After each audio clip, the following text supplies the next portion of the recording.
तनकीद करना एक दूसरे पर, तौहीन-आमेज़ रवैया रखना एक दूसरे के साथ, डिफेंसिव होना और जिम्मेदारी अपनी गलतियों की ना उठाना। और फोर्थ फैक्टर है सर्द महरी। जिस भी शादी के अंदर ये 4 चीजें होंगी, चाहे वो वाइफ इस्तेमाल करे चाहे वो हस्बैंड इस्तेमाल करे, वो शादी ऑन एवरेज 5 साल 2 महीने तक ही चलती है। और वहां पे आगे चल के आप सेपरेशन की तरफ या तो जाएंगे या फिर डाइवोर्स की तरफ जाएंगे।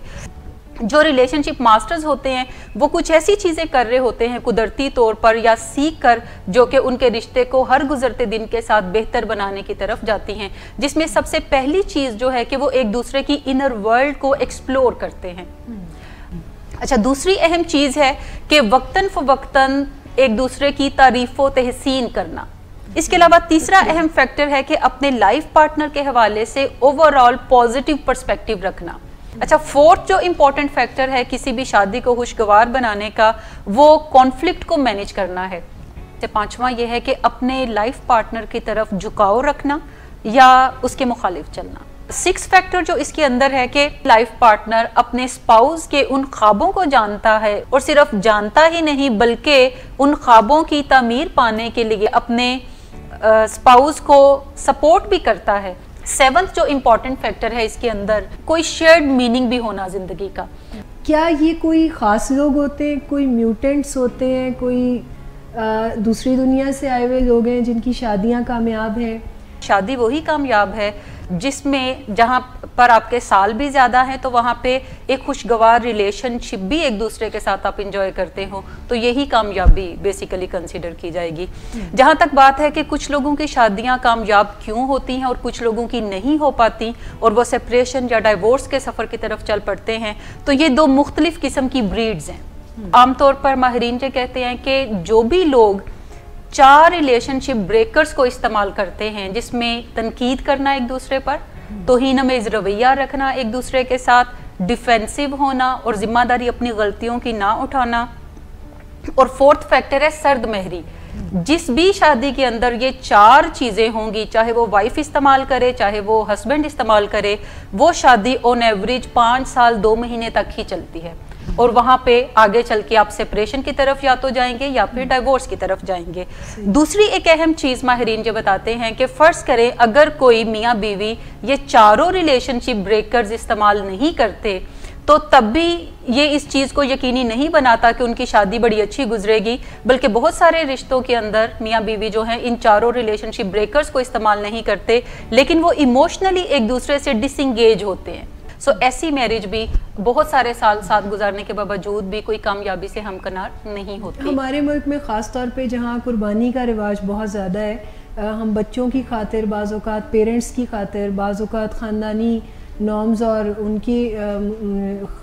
उसमें हम बहुत सारी कुर्बानियाँ दे रहे होते हैं। तो क्या रेशो है हमारे मुल्क में इस तरह की शादियों की? जो मैं जिन बातों का हवाला दे रही हूँ ये रिसर्च के ऊपर ही मबनी है कि ऑन एवरेज ऐसे कपल्स को देखा गया है कि तकरीबन 16 साल 2 महीने ये शादी इनकी चलती है, उसके बाद ये सेपरेशंस की तरफ ही चल पड़ते हैं या डाइवोर्स की तरफ चल पड़ते हैं। अच्छा, बात मैं करना चाहूँगी ऐसे रिश्तों पर के जो रिलेशनशिप मेकर्स होते हैं या रिलेशनशिप मास्टर्स होते हैं। हम इन्हें अगर 2 हिस्सों में बांट ले कि एक कपल्स वो हैं जो कि रिलेशनशिप मास्टर्स हैं, जो कि अपने रिश्ते को अच्छा बना सकते हैं, और दूसरे रिलेशनशिप डिजास्टर्स हैं कि वो जब भी इंटरेक्ट करते हैं तो वो 1-2 इंच अपने रिश्ते को डैमेज करते हैं और ग्रेजुअली ये डैमेज जो है ये आने वाले सालों में काफ़ी भारी उनके ऊपर गुजरता है। जो रिलेशनशिप मास्टर्स होते हैं वो कुछ ऐसी चीज़ें कर रहे होते हैं कुदरती तौर पर या सीख कर, जो कि उनके रिश्ते को हर गुजरते दिन के साथ बेहतर बनाने की तरफ जाती हैं, जिसमें सबसे पहली चीज़ जो है कि वो एक दूसरे की इनर वर्ल्ड को एक्सप्लोर करते हैं। हम तमाम लोग जो हैं शादी से पहले तकरीबन 20 से 22 साल अपने पेरेंट्स के साथ गुजारते हैं, जिसमें हमारी ज़िंदगी के अपने इंडिविजुअल तजर्बात होते हैं। कुछ फेलियर्स हमें फेस करना पड़ती हैं लाइफ के अंदर शादी में जाने से पहले। इसके अलावा ज़िंदगी का हर एक का मुख्तलिफ तजर्बा है। सो हर शख्स इनफरादी तौर पे एक यूनिक सेट ऑफ वैल्यूज़ और बिलीव्स रखता है, जो कि ओवर द पीरियड्स वो अपने ज़िंदगी के तजर्बात से सीख कर अहस करता है। ये वैल्यूज़ और बिलीव्स जो हैं, जब भी हम किसी मैरिटल रिलेशनशिप में जाते हैं तो हम उस मैरिटल रिलेशनशिप में सिर्फ जज्बात और जिस्म लेकर नहीं एंटर होते, बल्कि अपना यूनिक सेट ऑफ वैल्यूज़ और बिलीव्स को भी लेकर एंटर होते हैं। अब दूसरा पर्सन जो कि खामन या बीवी हो सकता है, वो भी अपने individual unique set of believes और वैल्यूज़ को रखता है, और जब वो वैल्यूज़ आपस में इंटरेक्ट नहीं कर पाती बेहतर तरीके से या एक दूसरे के साथ क्लैशेस रखते हैं तो फिर ज़्यादा प्रॉब्लम होता है। सो मैरिटल जो काउंसलर्स हैं वो सुजेस्ट करते हैं कि जब भी आप मैरिज के अंदर जाएं तो अपने पार्टनर की वैल्यूज़ को एक्सप्लोर करें, उसके स्ट्रेसेस को एक्सप्लोर करें, आप उसकी नीड्स को एक्सप्लोर करें, आप उसकी जो बिलीफ सिस्टम है उसको एक्सप्लोर करें। और उसके लिए वो सुजेस्ट करते हैं कि आप ओपन एंडेड क्वेश्चंस पूछें कि आपको क्या चीज़ें जो हैं ज़िंदगी में ज़्यादा बेहतर लगती हैं, क्या चीज़ें आसान लगती हैं, कि क्या चीज़ों की वैल्यू आपकी लाइफ के अंदर ज़्यादा है, क्या आप रेड सिग्नल क्रॉस करना ठीक ही समझते हैं या आपको लगता है कि नहीं, कवानीन की पाबंदी करना ज़्यादा अहम चीज़ है, हेल्थ के बारे में लोगों का क्या पर्सपेक्टिव है। सो आप अपने पार्टनर की इनर वर्ल्ड को जितना ज़्यादा एक्सप्लोर करेंगे उतना ज़्यादा आप उसको समझ सकेंगे, उतना ज़्यादा आपके लिए उसके साथ रिश्ता बनाना या इस्तवार करना ज़्यादा आसान होता जाएगा। सो ये जो एक्सप्लोरेशन का टाइम है ये शादी से पहले आपको कम मिलता है, लेकिन शादी के बाद आपके पास अबंडेंट टाइम होता है कि आप एक दूसरे को एक्सप्लोर करें। और एक्सप्लोर करने से मुराद ये है कि आप फ्रेंडशिप के एलिमेंट को भी इंक्लूड करें अपनी शादी के अंदर, क्योंकि अगर आप अपने पार्टनर के स्ट्रेसेस को नहीं जानते, उसकी नीड्स को नहीं जानते, उसकी वैल्यूज़ को नहीं जानते, बिलीफ सिस्टम को नहीं जानते, तो यकीनी तौर पे आप एक ऐसे बंदे से इंटरेक्ट कर रहे हैं जो कि ज़ाहरी तौर पे आपके सामने है, बट इंटरनल उसकी वर्ल्ड में क्या चल रहा है ये टोटली आपके सामने चीज़ नहीं है। सो जितना आप एक्सप्लोर करेंगे उतना आपका रिश्ता जो है ये म्यूचुअल ग्राउंड्स के ऊपर आगे बढ़ने की तरफ जाएगा। अच्छा, दूसरी अहम चीज़ है कि वक्तन फ़वक्तन एक दूसरे की तारीफ़ व तहसीन करना, यानी अपने पार्टनर से वक्तन फ़वक्तन उसको एडमायर करना, और सिर्फ दिल में एडमायर नहीं करना बल्कि उसकी अच्छी चीज़ों को एक्सप्रेस भी करना और उसकी तारीफ़ करना। जैसे आप अपने पार्टनर से कह सकते हैं कि मुझे आपकी फ़लाँ चीज़ बड़ी ज़बरदस्त लगती है, मुझे दूसरों को आपका हेल्प करना बड़ा ज़बरदस्त लगता है, मुझे आपका जो वैल्यू सिस्टम है कि आप ह्यूमैनिटी पे बिलीव करते हैं या आप दूसरों के दुख दर्द को महसूस करते हैं, मुझे ये चीज़ आप में बड़ी अच्छी लगती है, या सेंस ऑफ रिस्पॉन्सिबिलिटी आपके अंदर जो है मुझे वो बड़ी अच्छी लगती है, या आप अपने घर वालों के लिए या हमारे लिए, बीवी बच्चों के लिए इतनी मेहनत दिन भर जाकर करते हैं, तो मैं इसको बड़ा एडमायर करती हूँ, मैं इसको बड़ा अप्रिशिएट करती हूँ। सो बहुत सारी चीज़ें जो आप अपने पार्टनर के अंदर वैल्यू करते हैं उसको सिर्फ जहन और दिल में वैल्यू ना करें बल्कि उसको एक्सप्रेस भी करने की तरफ जाएं। जितना ऑफ्टन आप इन तमाम चीज़ों को एक्सप्रेस करेंगे उतना आपका रिश्ता जो है वो बेहतर होगा। सो एक दूसरे की तहसीनो तारीफ भी करने की तरफ जाएं। इसके अलावा तीसरा अहम फैक्टर है कि अपने लाइफ पार्टनर के हवाले से ओवरऑल पॉजिटिव पर्सपेक्टिव रखना। जैसे रिलेशनशिप मास्टर ये कहते हैं, माहिरीन भी ये बताते हैं कि जो भी मियाँ बीवी हैं वो आम तौर पर या तो उनके अंदर नेगेटिव सेंटिमेंट्स ओवरराइड कर रहे होते हैं या फिर पॉजिटिव सेंटिमेंट्स ओवरराइड कर रहे होते हैं, और वो अपने पार्टनर की हर चाल को, हर बात को, हर हरकत को उस पर्सपेक्टिव से देख रहे होते हैं, परसीव कर रहे होते हैं जो उनके जहन में होता है।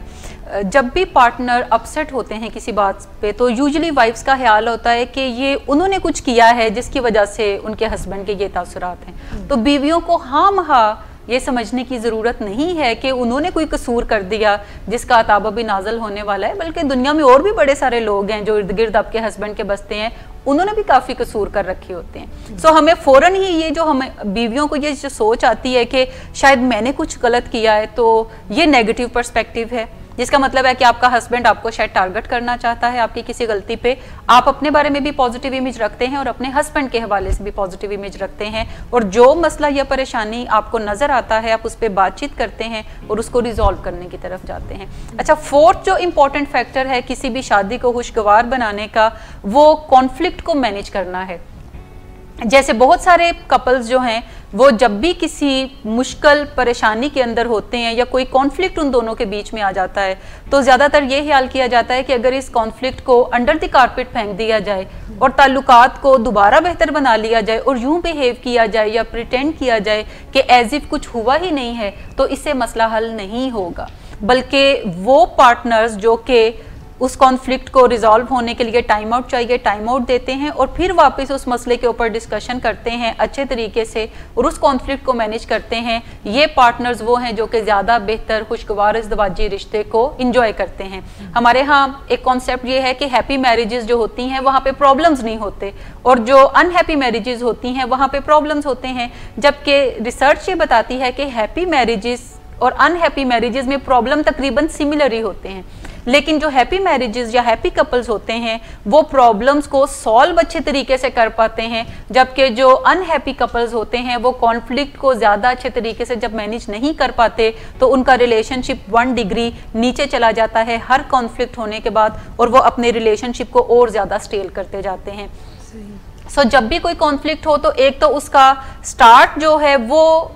न्यूट्रल वे में करें। हमारे यहाँ आमतौर पे हम ये देखते हैं कि वाइफ को अगर कोई कंप्लेंट अपने हस्बैंड से है तो वो उसमें जब भी कंप्लेंट का इजहार करेगी तो वो क्रिटिसाइज करेगी या ब्लेम करेगी, वो डायरेक्टली कभी भी अपनी नीड को स्टेट नहीं करती। आपको सिर्फ ये कंप्लेंट करने की जरूरत है जो इवेंट राइट ना हुआ है उसके बारे में आप बात कर सकते हैं। नंबर 2, जब आप कॉन्फ्लिक्ट के ऊपर बातचीत कर रहे होते हैं तो उसमें पॉजिटिव जो इंटरेक्शंस हैं वो ज्यादा करने की तरफ जाएं। बाज़-औक़ात ऐसा होता है कि जब कोई 2 लोग आपस में स्पाउसल रिलेशनशिप में कॉन्फ्लिक्ट पे बात करते हैं तो वो हमेशा नेगेटिव बातों को ज़्यादा उसके अंदर ऐड करते हैं। रिसर्च ये भी बताती है कि कोई भी कपल जब कॉन्फ्लिक्ट को मैनेज करता है तो अगर एक नेगेटिव इंटरेक्शन के मुकाबले में वो 5 पॉजिटिव इंटरेक्शंस भी करता है तो वो अच्छे तरीके से ना सिर्फ कॉन्फ्लिक्ट को रिजॉल्व करेंगे बल्कि ये कपल जो है वो एक अच्छी खुशगवार इज़्दिवाजी ज़िंदगी को इंजॉय भी करेंगे।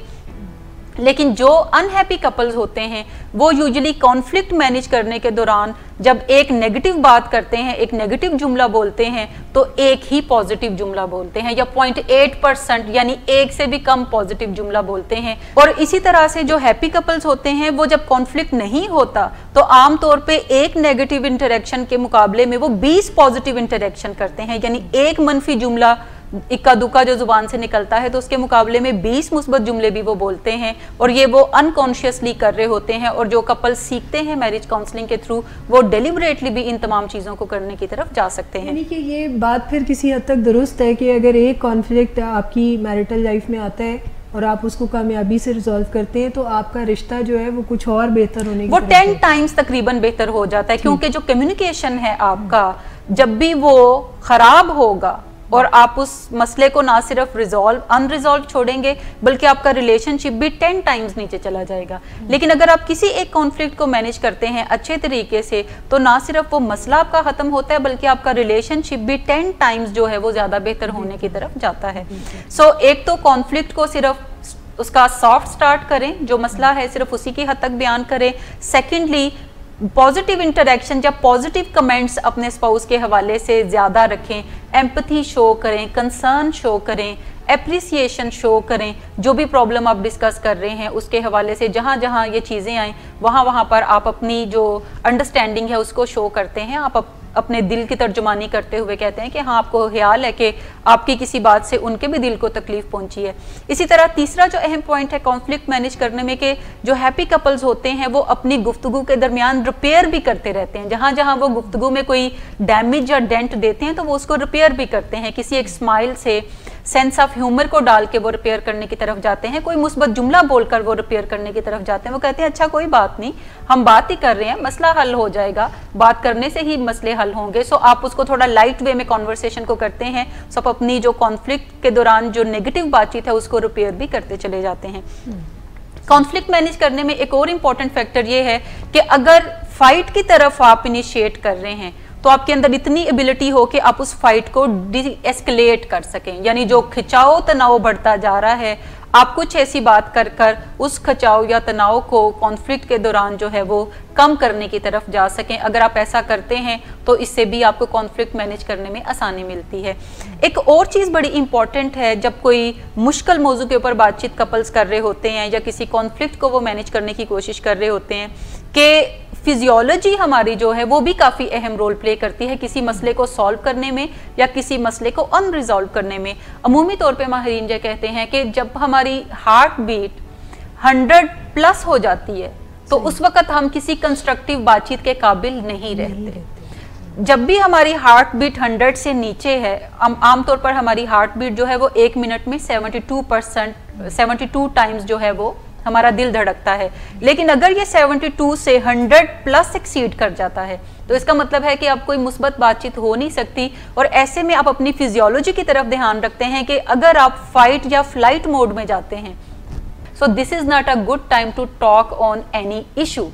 ऐसे में एक्सपर्ट्स ये कहते हैं कि अगर आप सिर्फ 20 मिनट्स का दरमियान में ब्रेक ले लें और अपनी फिजियोलॉजी को थोड़ा सबसाइड होने दें, हार्ट बीट को थोड़ा नॉर्मल होने दें और उसके बाद दोबारा से गुफ्तगू में इंगेज हों, तो आप ज़्यादा अच्छे तरीके से उस मसले को रिजॉल्व कर सकते हैं। सो ये भी पॉइंट जो है ये काफ़ी अहम, हमें एक अच्छा टर्न आउट देता है अपने मसले को सॉल्व करने की तरफ। लास्ट चीज़ है कॉन्फ्लिक्ट को मैनेज करने के हवाले से कि जब भी कोई कॉन्फ्लिक्ट होता है, फ़र्ज़ कर लें कि आप नहीं मैनेज कर सके ड्यूरिंग दी कॉन्फ्लिक्ट, जब आप बातचीत कर रहे हैं और आपका झगड़ा जो है वो हो जाता है और एंड पे फिर दोनों तन फन करते हुए उठकर चले जाते हैं मियाँ बीवी, तो फिर कितनी तेज़ी से आप अपने आप को न्यूट्रल फेज में लेकर जाते हैं। When all said and done, तो आप कितनी तेजी से अपने आप को दोबारा उस रिग्रेटेबल मोमेंट से या जो भी फाइट आपकी हुई है आपस में, आप उससे दोबारा अपने आप को न्यूट्रल फेज के अंदर लाते हैं और जो न्यूट्रल बातचीत है वो अपने स्पाउस के साथ आप जारी रखते हैं, जो कि इवेंचुअली आगे चल के कॉन्फ्लिक्ट को आप रिजॉल्व भी कर सकते हैं और अच्छे जो लम्हात हैं उसको भी आप शेयर करने की तरफ जा सकते हैं। सो कॉन्फ्लिक्ट मैनेज करने की जो स्किल है ये भी उन कपल्स में ज़्यादा अच्छी होती है जो कि रिलेशनशिप मास्टर्स होते हैं। जो कपल रिलेशनशिप डिजास्टर्स होते हैं वो कॉन्फ्लिक्ट मैनेज करने के इन असूलों पे कार फरमा नहीं होते, बल्कि वो लड़ाई झगड़े की तरफ ही जाएंगे या फिर वो खामोशी इख्तियार करेंगे और दोबारा जब वो न्यूट्रल फेज में आएंगे तो वो उस झगड़े के ऊपर बातचीत नहीं करेंगे और वो सीख लेंगे कि इस झगड़े पे बात करना जो है वो मुनासिब नहीं और वो रिलेशनशिप को दोबारा एंजॉय करते हैं, बट आफ्टर सम टाइम वो दोबारा से उन तमाम झगड़ों की तरफ अगेन चल पड़ते हैं। उन्होंने बहुत सारी चीज़ें जंबल अप करके रखी होती हैं। इन 4 चीज़ों के अलावा और क्या चीज़ें हैं? अच्छा, इन 4 चीज़ों के अलावा 3 और फैक्टर बुनियादी तौर पर हैं, जिसमें से 5वां ये है कि अपने लाइफ पार्टनर की तरफ झुकाव रखना या उसके मुखालिफ चलना। इससे मुराद ये है कि आप एक मैरिटल रिलेशनशिप के अंदर हस्बैंड या वाइफ दोनों अक्सर औकात कनेक्शन की ज़रूरत को महसूस करते हैं या दूसरे की अटेंशन की ज़रूरत को महसूस करते हैं, जिसके लिए आप एक दूसरे से कनेक्ट करना चाहते हैं, कोई बात करके, कोई फेवर मांगकर, कोई फेवर देकर, स्माइल के थ्रू, या आप एक दूसरे को टच करते हैं। सो ये जो इमोशनल कनेक्शन की नीड है, जब लाइफ पार्टनर उसको एक्सेप्ट करता है और इसका मतलब है कि वो झुकाव रख रहा है अपने लाइफ पार्टनर की तरफ, लेकिन अगर लाइफ पार्टनर जो है या हस्बैंड स्माइल पास करता है और बीवी मुंह बना के दूसरी तरफ चल पड़ती है, या बीवी स्माइल पास करती है और हस्बैंड मुंह बना के घर के अंदर एंटर होता है, तो इसका मतलब है कि वो अपने लाइफ पार्टनर की जो अटेंशन की ज़रूरत है उसको रद्द कर रहा है, उसके मुखालिफ चल रहा है। इसको इमोशनल बिडिंग कहा जाता है माहिरीन की ज़ुबान में। सो जब भी कोई एक life partner emotional bidding offer करता है तो इसका मतलब है कि आपको उसे एक्सेप्ट करना चाहिए। अच्छा, 6 फैक्टर जो इसके अंदर है कि हम जितने भी इंसान हैं, हम तमाम लोगों की कोई ख्वाब होते हैं जो कि हमने अपने फ्यूचर के हवाले से देखे होते हैं, हमारी कुछ उम्मीदें होती हैं, हमारी कुछ उमंगें होती हैं, और अगर कोई भी लाइफ पार्टनर अपने स्पाउस के उन ख्वाबों को जानता है, उम्मीदों को जानता है, उमंगों को जानता है, और सिर्फ जानता ही नहीं बल्कि उन ख्वाबों की तामीर पाने के लिए या उमंगों को रियलिटी में बदलने के लिए अपने स्पाउस को सपोर्ट भी करता है, तो ये रिश्ता भी ज़्यादा बेहतर खुशगवार गुजरने की तरफ जाता है। लेकिन अगर कोई एक स्पाउस के कुछ ख्वाब हैं या उमंगे हैं या उम्मीदें हैं और दूसरा स्पाउस उसको डिसऑनर करता है, वो कहता है ये क्या बातें हुई, ये तुम कैसी बातें कर रही हो या तुम कैसी बातें कर रहे हो, उन्हें डिसऑनर करता है और अनसपोर्टिव होता है टुवर्ड्स उसके ख्वाबों को पूरा करने में, तो ऐसा रिलेशनशिप फिर थोड़ा फ्रेजाइल नोयत का होता है। ये तो हमारे माशरे में बड़ा कॉमन नहीं है। अच्छा, माहिरीन ये भी कहते हैं कि जब भी मियाँ और बीवी में कोई इख्तलाफ किसी मौजू पे होगा और वो इतना बढ़ जाएगा कि वो ग्रिड लॉक सा कायम हो जाएगा, तो एक्सपर्ट्स कहते हैं कि आप पीछे एक्सप्लोर करें, उसके पीछे कोई ना कोई ख्वाब ज़रूर होगा जो उस ग्रिड लॉक से जुड़ा होगा, और जब वो उस ख्वाब के ऊपर बात की जाएगी या उस ड्रीम के ऊपर बात की जाएगी तो आमतौर पर वो ग्रिड लॉक मेल्ट अवे होना शुरू हो जाता है और आपका रिलेशनशिप दोबारा इस्तवार हो जाता है। 7th जो इम्पॉर्टेंट फैक्टर है इसके अंदर वो है कि कोई शेयर्ड मीनिंग भी होना जिंदगी का। आमतौर पर हम तमाम ही लोग अपनी जिंदगी का कोई ना कोई मकसद जरूर रखते हैं। जैसे बहुत सारी खवातीन की जिंदगी का मकसद ये भी होता है कि मैंने अपने बच्चों की तरबियत इस लिहाज से करनी है कि जब मैं ना रहूं तो लोग सोचें कि ये अच्छे बच्चे हैं, या ये काबिल औलाद है, या ये अच्छी तरबियत इनकी की गई है। या बाज़-औक़ात हमारा जिंदगी का कोई ना कोई ऐसा मकसद होता है जो हमारी जिंदगी को कुछ मानी भी देता है। सो ऐसे जो मीनिंग है, या कोई अगर शेयर्ड पर्पस है स्पाउसेस का तो बहुत अच्छी बात है। बाज़-औक़ात कोई बहुत शेयर्ड पर्पस नहीं भी होता तो एक्सपर्ट्स से कहते हैं कि कुछ ओवरलैपिंग जरूर होनी चाहिए कि आप जिंदगी में किस मकसद को जरूर अचीव करना चाहते हैं, किन वैल्यूज को जरूर आप अपने सामने रखना चाहते हैं, और जब आप दुनिया से चले जाएं तो आप क्या लेगेसी अपने पीछे छोड़ के जाना चाहते हैं कि दुनिया आपको कैसे याद करने की तरफ जाए। सो मियाँ बीवी इस बारे में भी ओपनली अगर बातचीत करते हैं, और अगर दोनों के जो पर्पस हैं जिंदगी के वो बिल्कुल डिफरेंट हैं, तो उसमें कुछ शेयरिंग आपस में, कुछ ओवरलैपिंग जरूर कर लें तो उससे भी एक रिलेशनशिप को स्ट्रेंथ मिलती है। ये 7 फैक्टर्स हैं जो कि इम्पॉर्टेंट हैं किसी भी मैरिज को बेहतरीन बनाने के लिए, वक्त के साथ साथ कि जितना अरसा मैरिज में गुजरे आप उसको हर गुजरते दिन के साथ ज्यादा रिश्ते को एंजॉय करें और रिश्ते का क्रेडिट जो है वो भी लेने की तरफ जाएं। इसके अलावा 2 इम्पॉर्टेंट और चीजें हैं जो कि इन 7 फैक्टर्स को ज्यादा स्ट्रेंथन करती हैं। उनमें से नंबर 1 तो ट्रस्ट है कि आपका एक दूसरे के ऊपर इतना ट्रस्ट हो कि गर्मी है, सर्दी है, बीमारी है, खुशी है, गमी है, या कोई जिंदगी के अंदर लॉस आ गया है या कोई कामयाबी मिली है, तो आपका स्पाउस जो है वो आपके साथ खड़ा रहेगा। हवा जैसी भी चले आपका स्पाउस आपके साथ खड़ा रहेगा। वो अगर मोस्ट ऑफ द टाइम खड़ा नहीं रह सकता, हर टाइम खड़ा नहीं रह सकता, तो मैक्सिमम टाइम जितना भी होगा वो जरूर खड़ा रहेगा, और वो आपका मूड अच्छा है, मूड खराब है, जैसा भी है वो आपके साथ हम वक्त मौजूद रहेगा। ये अश्योरेंस जो है या ट्रस्ट का ये लेवल जो है ये भी रिश्ते को स्ट्रेंथन बनाने की तरफ जाता है। लास्ट जो फैक्टर है कमिटमेंट, कि शादी जो है ये एक कमिटेड रिलेशनशिप है। कमिटेड रिलेशनशिप से मुराद है कि 2 लोग जो एक रिश्ता इस्तवार कर रहे हैं, इसमें चारों तरफ वॉल्स हैं और आपस में एक विंडो है जिसके थ्रू दोनों एक दूसरे से अपनी अलहदा स्पेस में रहते हुए इंटरेक्ट करते हैं। जब एक का दिल चाहता है वो दूसरी तरफ चला जाता है, दूसरे का दिल चाहता है तो वो पहले की तरफ चला जाता है। लेकिन ये कमिटमेंट का लेवल ये होना चाहिए कि हर रिश्ते से बढ़ के आपके स्पाउस का रिश्ता है। हर रिश्ते से मुराद मेरी है कि जैसे ही हमारे यहाँ कल्चर ये है कि शादीशुदा जिंदगी में लोग जाते हैं, बच्चे होना शुरू हो जाते हैं, तो फिर माओं की ज्यादा तवज्जो बच्चों की तरफ चली जाती है, हस्बैंड की ज्यादा तवज्जो करियर की तरफ चली जाती है, और बाज़-औक़ात करियर ज्यादा आगे आ जाता है, शादी के ऊपर चला जाता है, बाज़-औक़ात बच्चे ऊपर चले जाते हैं। तो मैं मियाँ बीवी को हमेशा कहती हूँ कि जिंदगी की कोई भी चीज़ है, हर चीज़ से अगर आपका स्पाउस ऊपर है तो फिर ये रिश्ता जो है ये ज़्यादा खूबसूरत है। और ये चीज़ आपके हस्बैंड को या आपकी वाइफ को भी पता होनी चाहिए कि आप अबव एवरीथिंग हैं। ये जो ट्रस्ट का रिश्ता है या कमिटमेंट का रिश्ता है, तो इसमें स्पाई करने से क्या किस किस किस्म की प्रॉब्लम्स जो है वो आने का खतरा होता है? जब शक है और आप बात नहीं करेंगे और स्पाई करने की तरफ जाएंगे तो उससे बात फिर नहीं बनेगी, उससे आप एक अजीब सी तकलीफ का शिकार रहेंगे जो कि इंटरनल है। आप हो सकता है इररिलेवेंट लोगों के साथ शेयर करने जाएं, जैसे आपकी बहन है, जैसे आपकी माँ है, आप उनके साथ शेयर करने के लिए जाएं, लेकिन जो मोस्ट रेलिवेंट पर्सन है आपका स्पाउस, आपको ये बात सबसे पहले उसी से ही शेयर करनी चाहिए। और स्पाउस को भी चाहिए कि जो बात उसे शेयर की जाए वो मुनासिब अंदाज से उसको ट्रीट करे और उसका जवाब दे और चीज़ों को बेहतर लेने की तरफ जाए। जहाँ तक फ़ोन चेक करने की बात है तो हम हर रोज़ फ़ोन चेक करने की ज़रूरत नहीं आपको, और इससे कबाहतें ही जन्म लेती हैं। लेकिन अगर आप फ़ोन चेक करने के बजाय अपने हंचिस पे बात कर लेते हैं तो आई थिंक ये ज्यादा मुनासिब तरीकाकार है जिससे कोई सोल्यूशन निकलता है। ये तमाम स्किल्स जो हैं ये सीखी जा सकती हैं, और आप किसी भी मैरिज काउंसलर के पास जाकर स्किल्स को लर्न कर कर डेलिबरेटली इन स्किल्स को इस्तेमाल कर सकते हैं और अपने रिश्ते को बेहतर बना सकते हैं। एक बुनियादी मिथ जो हमारे यहाँ पाया जाता है कि शादी जब हो जाती है तो फिर वो खुद ही ठीक होती रहती है।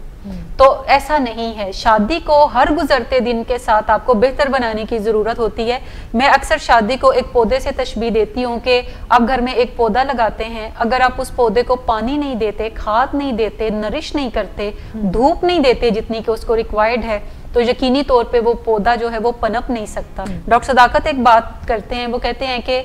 क्या आप हर रोज बासी डबल रोटी खाना पसंद करेंगे? क्या आपने 6 साल पहले खरीदी और अब आप रख रहे हैं और उसमें से थोड़ी थोड़ी खा रहे हैं? सो शादी भी बासी होती चली जाती है। जब शादी एक दफा हो जाती है तो उसको तरोताजा रखना आपका काम है, और आप हर रोज ओवन से नई तैयारशुदा जो चीज है वो निकाल के खाना चाहेंगे। सो रिश्ते को भी तरोताजा रखने, जिसके लिए आपको मेहनत करना पड़ती है। मेहनत करेंगे तो यकीनी तौर पे आपको अच्छा फल मिलेगा, मेहनत नहीं करेंगे तो एक स्टेल मैरिज जो है फिर आप उसी से गुजारा करने की तरफ बोझ उठाना पड़ेगा या उसकी लाश घसीटनी पड़ेगी और घसीटनी पड़ेगी। अच्छा, एक तो जब भी किसी भी मैरिज में कोई प्रॉब्लम्स होते हैं तो हमें हमेशा जहन में रखना चाहिए कि इसमें दोनों पार्टनर्स का हिस्सा है, और हिस्सा बकदरे जुस्सा ही होता है। उसमें हम ये नहीं कह सकते कि बीवी बहुत इनोसेंट है, मर्द बहुत जालिम है, या मर्द बहुत इनोसेंट है और बीवी बहुत जालिम है। और मैं फॉर एग्जांपल कहती हूँ कि अगर आपका 1% हिस्सा भी है, hypothetically, which is not true actually, तो वो 1% पे आपको ही काम करना है। और आमतौर पे जब भी किसी मैरिज में मसला होता है तो या तो ये 50-50 दोनों का रोल होता है, या 60-40 रोल होता है, या 70-30 होता है। इतना रोल है। और फर्ज करें आपका 30% रोल भी है, अगर आप अपने उस 30% रोल पे काम करके उसको इम्प्रूव कर लेंगे तो उसका फर्क दूसरे स्पाउस पे भी पड़ेगा और आपकी शादी जो है वो बेहतर होना शुरू हो जाएगी। सो मैरिज काउंसलिंग के लिए अगर तो दोनों पार्टनर्स आ जाएं तो बहुत अच्छी बात है, लेकिन अगर दोनों भी नहीं आते, कोई एक तैयार है, तो एक को ही बेहतरी का सफर शुरू कर लेना चाहिए। क्योंकि जब एक स्पाउस के रवैये बेहतर होते हैं और वो डेलिबरेटली चीजों को बेहतर बनाने की कोशिश करता है किसी एक साइंटिफिक मेथड्स के थ्रू, तो वो मैरिज जो है आहिस्ता आहिस्ता बेहतरी की तरफ चल पड़ती है। वाइफ को क्या डायरेक्ट अपने हस्बैंड से बात कर लेनी चाहिए इस मामले में कि ये मुझे प्रॉब्लम फेस करनी पड़ रही है, या बच्चों को एक डिफेंस वॉल बना के यूज करना चाहिए कि बच्चे भी उसको इस तरह नेगेटिव सोचना शुरू कर दें? कोई भी माँ इससे ज्यादा डैमेज किसी बच्चे की जिंदगी में क्रिएट नहीं कर सकती जब वो उसे अपने स्पाउस के खिलाफ इस्तेमाल करती है एक डिफेंसिव वॉल बना के। ठीक, बच्चों के जहन में अपने बाप का जो नेगेटिव इमेज अब क्रिएट होगा तो ये बाप को कम डैमेज होगा, उस बच्चे को ज्यादा डैमेज होगा, क्योंकि बाप की तरफ उसका एक लव एंड हेट का रिलेशनशिप होगा। उसका जो इनेट रिश्ता अपने फादर के साथ है, या नेचर उसे मजबूर करती है कि बाप से मोहब्बत करो, जबकि जो सिनेरियो है डिस्क्राइब किया माँ की तरफ से वो मजबूर करता है कि तुम्हें नफरत करनी चाहिए because he is not a good father. So बच्चों को इस लव एंड हेट की बजाय जो उनका इंडिपेंडेंट रिश्ता फादर के साथ है उन्हें वही रखना चाहिए, और बच्चों को कभी भी पेरेंट्स की लड़ाई में नहीं डालना चाहिए। सुनने में आता है कि जी लव मैरिज ज़्यादा सक्सेसफुल होती है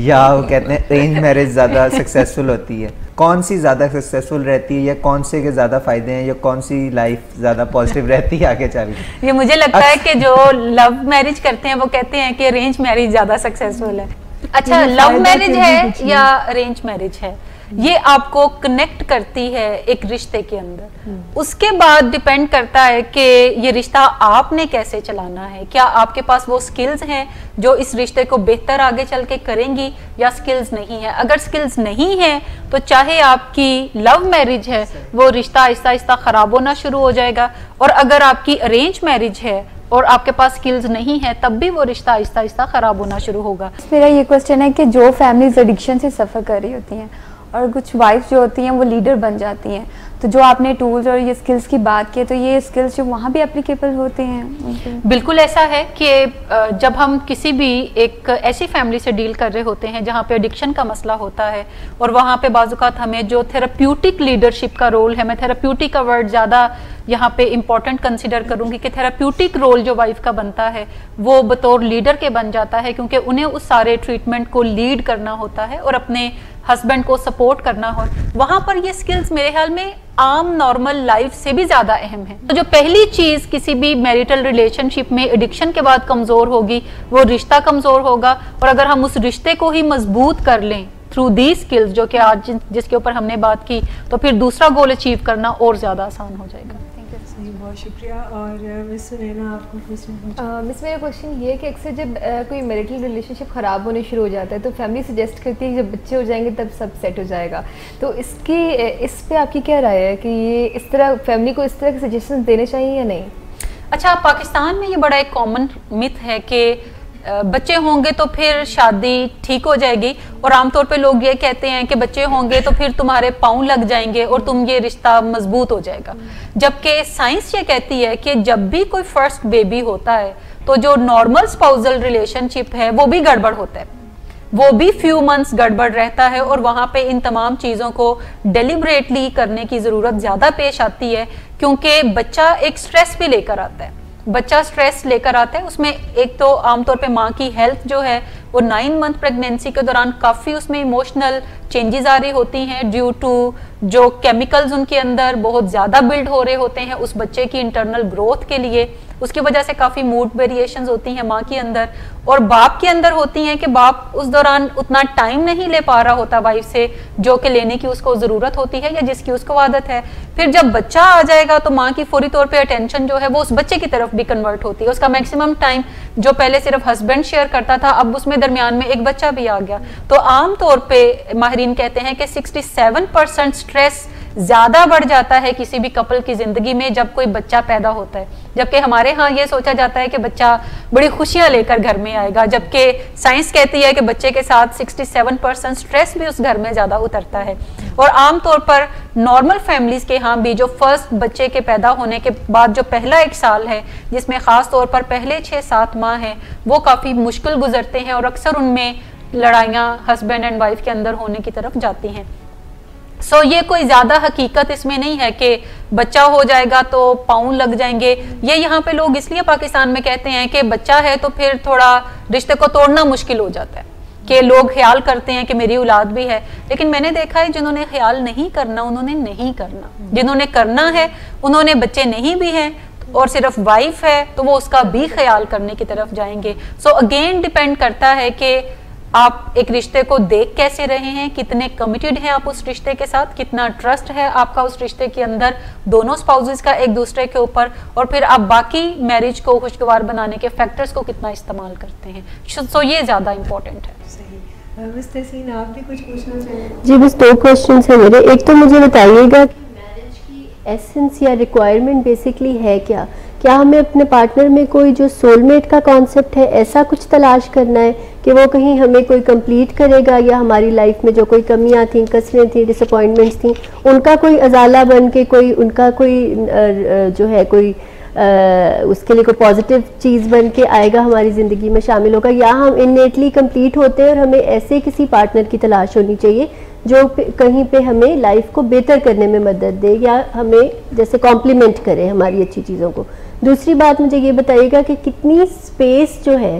पर्सनल स्पेस आपको देनी चाहिए, कितनी उनके वक्त पे उनकी चीज़ों पे आपका राइट है, उनके टाइम पे उनकी सारी चीज़ों पे आपका कितना राइट है, कितनी स्पेस देनी चाहिए, और कितना जो है आपको इंटरवीन करने का आपके पास हक होता है एज अ पार्टनर। अच्छा, पहली बात तो ये है कि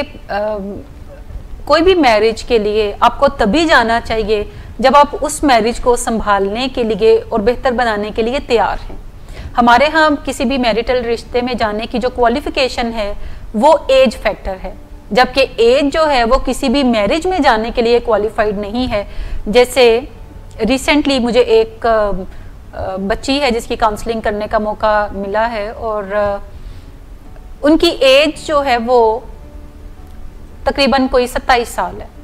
और शादी में काफ़ी मुश्किलात हैं जो वो फेस कर रही हैं। तो मैंने उन्हें पूछा कि आपकी ये शादी हुई कब थी, तो उन्होंने कहा था एट द एज ऑफ 19। तो मैंने कहा कि ये कुछ ज़्यादा जल्दी नहीं है, तो उन्होंने कहा नहीं जल्दी नहीं है, हमारी फैमिली में इतनी एज में शादी हो जाती है, और अगर कोई लड़की 21 साल की हो जाए तो सारे लोग पूछना शुरू कर देते हैं कि तुम्हारी शादी क्यों नहीं हुई, इतनी देर हो गई, इतनी देर हो गई, शादी क्यों नहीं हुई। जबकि आप बहुत सारी फैमिलीज को देखते हैं जहाँ पे आमतौर पर लड़कियों की शादी कोई 24, 25, 26 साल की एज में की जाती है, जिसमें वो शादी के अंदर जा रही होती हैं। सो एज कोई क्वालिफिकेशन नहीं किसी शादीशुदा जिंदगी में जाने के लिए। असल क्वालिफिकेशन ये है कि क्या आप समझते हैं मेंटली तौर पर कि आप इस रिश्ते को निभाने के लिए तैयार हैं। और रिश्ते को निभाने से मेरी मुराद ये नहीं है कि आप ज़्यादा वजन सह सकते हो, ज़्यादा मेहनत कर सकते हो, बर्तन अच्छे मांज सकते हो, रोटी गोल बना सकते हो। रिश्ते को निभाने से मेरी मुराद है कि क्या आपको अंदाज़ा है कि जब आप इस मैरिज के अंदर जाएंगे तो इसमें कुछ डिफ़िकल्टीज़ होंगी, वो डिफ़िकल्टीज़ आप कैसे मैनेज करेंगे, कि आपके पास इनफ स्किल्स हैं उन डिफ़िकल्टीज़ को मैनेज करने की? अगर हैं तो फिर आप रेडी हैं उस मैरिज के अंदर जाने के लिए। सेकेंडली, जब हम किसी रिश्ते के अंदर जाते हैं तो आमतौर पे हमारे कल्चर के अंदर अगर अरेंज मैरिज है तो वहाँ पे लड़के के अंदर कुछ फैक्टर्स देखे जाते हैं और लड़के के अंदर फैक्टर्स ये देखे जाते हैं कि वो कमाता कितना है। लड़की के अंदर ये फैक्टर देखा जाता है कि वो खूबसूरत कितनी है, उसकी एज कम है या ज़्यादा है, इसके अलावा वो खाना अच्छा बना सकती है या नहीं बना सकती, ये फैक्टर्स देखे जाते हैं। जबकि लड़कों में खूबसूरती नहीं देखी जाती, उसमें सिर्फ देखा जाता है कि ये कमाता खाता कितना है, क्या ये उस लड़की का बोझ उठा सकता है या नहीं उठा सकता। जबकि असल फैक्टर जो कोई स्पाउस एक दूसरे के अंदर तलाश कर रहे होते हैं वो ये होते हैं कि क्या जो मेरा स्पाउस है वो मुझे कॉम्प्लीमेंट करता है या नहीं करता। कॉम्प्लीमेंट से मुराद है कि जो चीज़ें मेरे अंदर नहीं हैं क्या मेरे स्पाउस के अंदर हैं, ताकि हम मिल बांट कर एक दूसरे के साथ अच्छा रिश्ता जो है वो बना सकें और एक दूसरे के साथ अच्छी मैरिज को एंजॉय कर सकें। कोई भी मियाँ बीवी का जो रिश्ता है ये एक दूसरे को कॉम्प्लीमेंट करने वाला होता है, ये एक दूसरे को कंप्लीट तो मैं नहीं कहूंगी लेकिन एक दूसरे को कॉम्प्लीमेंट करने की तरफ जाएगा, जिसका मतलब है कि हमें एक दूसरे के इन्फ्लुएंस को भी एक्सेप्ट करना आना चाहिए। एक दूसरे का इन्फ्लुएंस ये है कि अगर कोई लड़की खाना अच्छा बनाती है और हस्बैंड जो है वो